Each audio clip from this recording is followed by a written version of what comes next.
focus on matters of manufacturing. This happens to be among the pillars of the government under the Big Four agenda. So what are the prospects in 2021? O'Brien Kimani conducted this interview with Chris Diaz of Bidco Companies. You just set the pace in as far as manufacturing is concerned. Here's this particular report, or rather interview, as prepared by our very own O'Brien Kimani.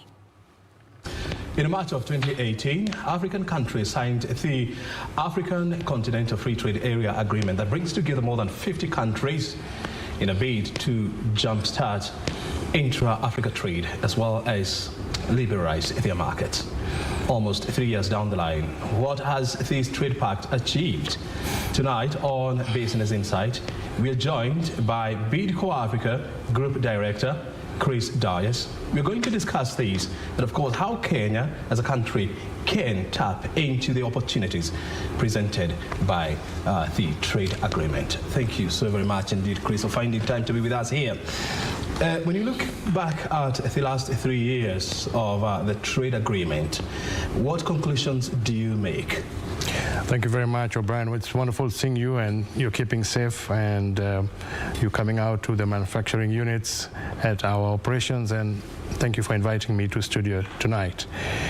So the African Continental Trade Agreement remains a very important trade regime that is going to be the largest single market in the world, and also to give the Africa nations an opportunity to trade between each other. In the last 3 years, and the Africa Continental Trade Agreement significantly commenced in January 2021, has seen a lot of progress because a lot of the vision of the presidents of the over 54 countries in Africa have put together a growth strategy, and the combined GDP of the Africa coming together is US dollars 2.5 trillion, nearly 3 trillion US dollars.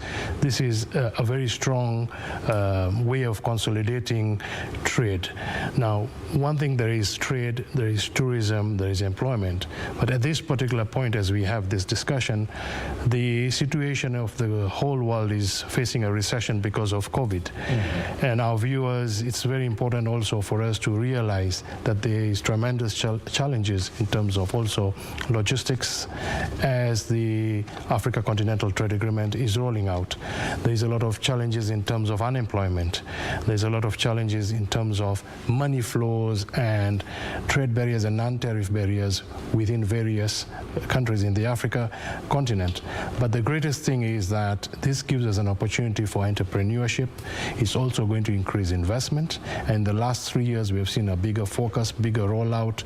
In fact, for Kenya, the great thing about Kenya is having a big focus on the Big Four, which is manufacturing, food production.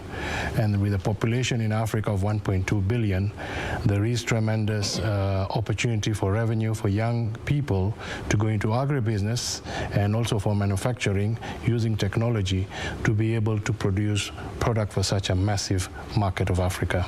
I mean, you know, there was a little bit of hesitation, you know, from some of the manufacturers. There was fears that, you know, Kenya being one of the top leading industrialized nations in Africa was likely to be overrun by bigger industrialized economies, you know, like South Africa and Egypt. As a manufacturer and as an industrialist, were these fears grounded on any fundamental grounds? Well, if we look at what is happening currently and what we were thinking a few years ago, definitely COVID has slowed down a lot of investment and industrialization. But if you look at Kenya, for example, the roads, the infrastructure, the route to market is encouraging manufacturers now to invest heavily, especially using technology. Kenya is leading in using artificial intelligence, robotics, and manufacturing today is one of the biggest employers in the country. So we feel strongly So we feel strongly that the challenges that we are facing also means that there is opportunity because there is demand, and demand is coming from a high population, a high young population that is looking for very innovative products using technology behind the manufacturing of world-class products. So the opportunities are there for manufacturers, but again we are facing a lot of challenges from costs. We have to look at least cost processes, we have to look at being competitive, and one of the challenges that we are facing is the cost of power, the cost of getting products to market, and then also when you're exporting, which really brings a lot of US dollars in terms of foreign exchange earnings into Kenya or into the other African countries, you're finding the cost of transportation, the delays at the borders are some of the challenges that manufacturers are facing continuously. It's good that you're bringing in the issue of, cost of power in Kenya, and manufacturers through their lobby groups, the name of Kenya Association of Manufacturers, Kenya Private Sector Alliance, among others, this is an issue that they have decried for many years. But we have seen a progressive reduction in terms of power tariffs to the current about 14 US cents per kilowatt hour. Is this good enough, to compete with countries like South Africa, like Egypt, like Morocco? Well, we're still finding other countries are very much a lower cost in terms of power. But then the manufacturers across the world, including ourselves in East Africa and Kenya, we're using more renewable energies. Ourselves, we produce power using agro-waste. The other manufacturers are now innovating to use solar processes. So a lot of changes in terms of costings. If power is not going to be competitive, to make our products competitive to manufacture, we will look at other sources of power. But again, I must thank that also there have been incentives and tariffs, especially for lower tariff and power costs to produce night hours and also to encourage more employment. But again, O'Brien, we are facing a lot of challenges with the curfew, and the movement of people at night is limited. So these are some of the challenges that manufacturers have to overcome in terms of keeping people have to come before the curfew and leave just after the curfew in the morning. And we also know that Kenya has rolled out in 2017 the Big Four agenda, and one of the priority issues is how to ramp up manufacturing. And the clarion call has been for Kenyan companies not just to expand within, but also to expand without. When you look at the share of intra-Africa trade between Kenya and Africa, it's about 17%. Where do you see opportunities, to expand this basket? Sure, that's a very good question. If you look at Europe and you look at Asia, between 59 to 69%, they trade among themselves. So here is a very good opportunity within the Africa market, as I mentioned earlier. High population, high growth, high urbanization, high demand for products and services. The use of internet penetration is also getting stronger in Africa. So that means just as COVID is also bringing a lot of challenges, there's a lot of e-commerce, a lot of home deliveries that's going to happen. So the route to access, you can see there's a lot of roads being expanded, and you also find that we can move products to market in a faster and a better way. There's also the seamless connection between various custom unions across the regions that is making it easier for us to do electronic and digital documentation. But the opportunity is going to come now for food, hygiene, agricultural produce, because Africa is very strong in terms of value addition. We can produce wheat, we can produce soya, sunflower. These are the products that can be grown and then taken back to the manufacturers, give revenue to the farmers and develop agriculture. At the same time, it's also cost effective to have value addition where you get competitive raw materials within your nation. So this will create more competitive pricing. And then again, when we export, because the Africa market is huge, each country is going to earn foreign exchange in terms of exporting US dollars, and then you can also be able to grow your markets, you can grow your customers, which means more revenue for the manufacturers. The manufacturers can employ more people. At the same time, manufacturers are also creating entrepreneurship through their distribution and appointing new distributors as they expand manufacturing. So the Big Four is a very important agenda that needs to be kept focus on. We may be behind targets in terms of employment, in terms of the value of manufacturing growing, but we should be positive, resilient, especially during the COVID times. Mm-hmm. And despite more than 52 countries, signing the African Continental Free Trade Agreement, we still see some countries, still stuck, in a time warp.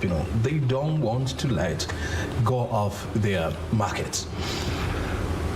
How do we accelerate, the trade integration among African countries? Well, trade integration, that's a very important point. Now, we have countries which feel they want to protect their own manufacturers, their own markets. They create non-tariff barriers. They make it very difficult also for investors to come in. We have to have a complete new change of mindset. We have to be positive because we have a lot of talent in Africa. How can we exchange very well-trained, very good graduates coming from various African countries? That talent can be exchanged in different countries for leadership.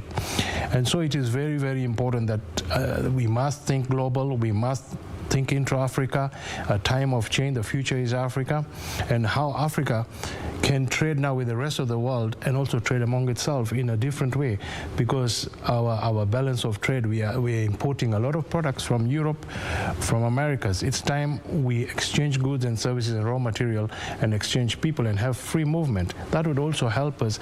Our tourism, when our tourism is down, Kenyans go to the hotels or Ugandans come to Kenya. That really helps the tourism, because we can't see our hotels closing down. We need to have employment, and we got to support our tourism facilities.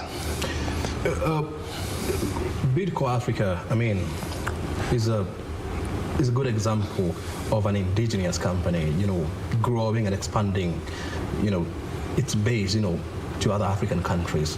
Right now you're in 4 African countries, with distributorship spread about 22 countries. You have definitely few lessons, that you have learned in entering these new markets. What would you advise Kenya or other, companies who may want to venture into other African countries?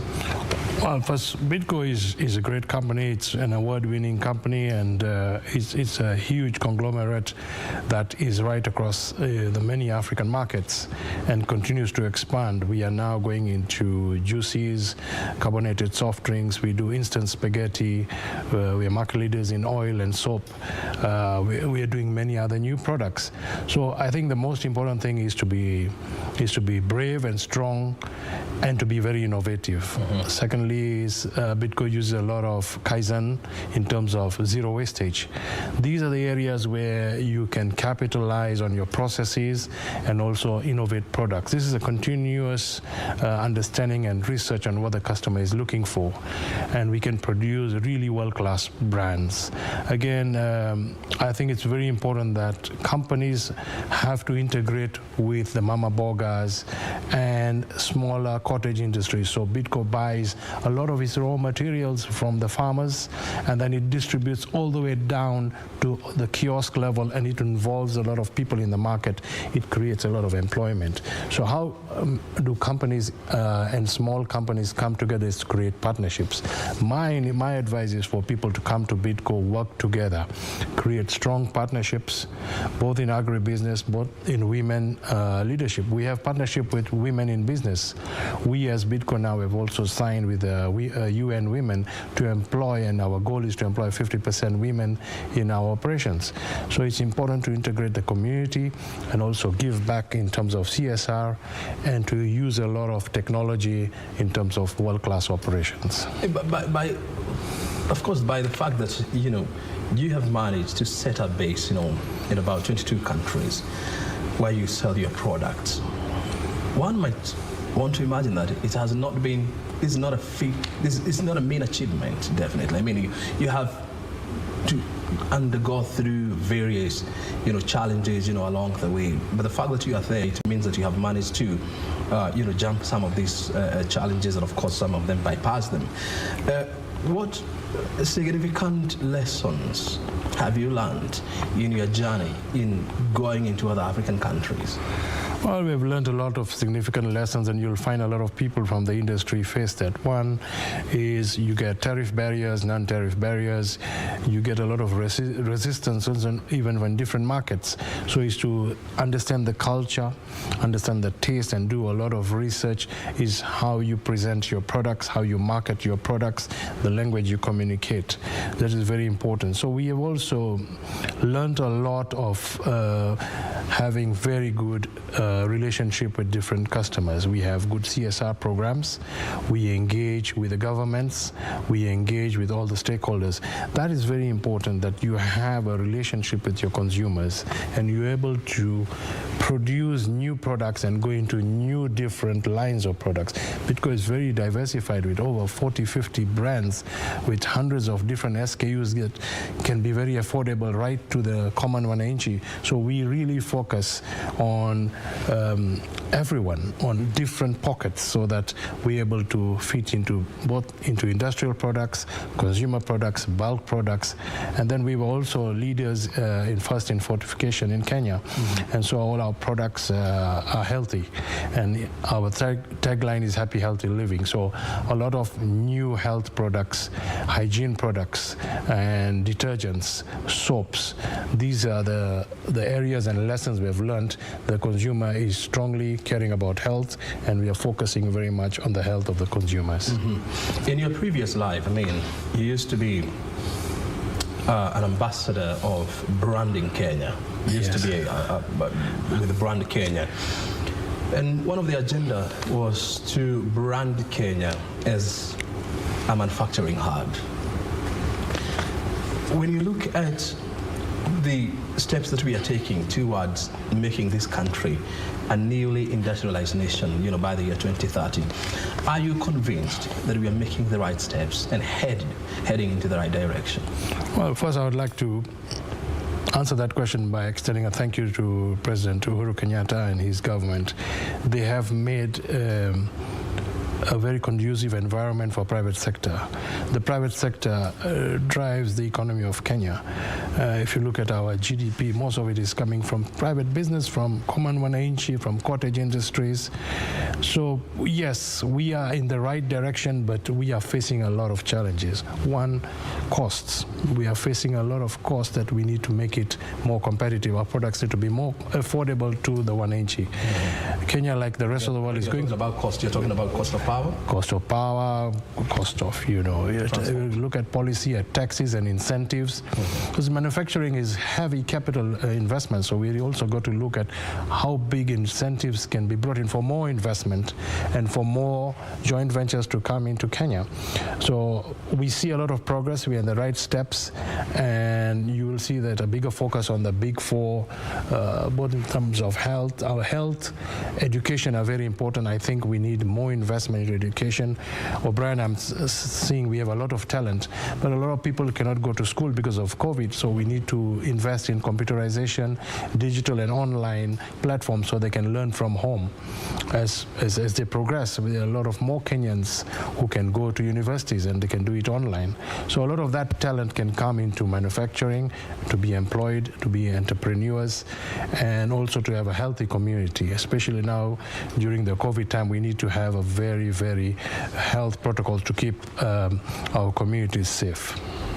When you look at statistics from the African Union Commission and Organization for Economic Cooperation and Development, they will tell you that if African countries were to remove all barriers, all trade barriers, all tariff barriers, the economy of Africa would grow by between 3.5%. Additional growth will be between 3.5% to 4%, in a span of 5 years. Is it that African countries, are not seeing these opportunities? Well, the African countries understand and see these opportunities, but we also have to appreciate. For example, let's give a good example of aviation. We have the single transport markets where everybody can fly to each other and take cargo and people seamlessly. And this is an area where we need to improve in terms of our mindset. I think the African leadership is very good, is very positive. We are looking at growth. They are encouraging a single market of Africa, but we don't have the infrastructure, the navigation, the runways. For example, in aviation, that has to be big investment, big development, having the right safety equipment so that more airlines can fly among each other. But then again, you look at the statistics, as you said, it's very right. We are only trading about, single digits, between 9 to 15% among each other. The opportunities, we have fantastic products, we have great services, we have digital services. So now we can place orders. The young people are very good using technology. So how do we grow the orders? How do we grow the manufacturing? And how do we seamlessly move things across the markets? So this is where I think there's a lot of change of mindset. There is more aggressiveness, and the agreement is a facility where people are beginning to see the common wananchi has a right and obligation now to trade within the African countries. Yes. As a country, we are facing two major challenges to our future. One of them, of course, is COVID-19, and depending on how we handle it, will definitely, dictate a lot going forward. The other one is joblessness or unemployment in this country. How do we, number one, reinvent ourselves, post-COVID-19? And number two, how do we create an economy that also not only creates jobs, but also export jobs to the African continent? Good question. You look at nearly 1.7 million people in Kenya have lost jobs. This is a serious problem and an issue. And it's very important for the private sector and the government come together and create partnerships.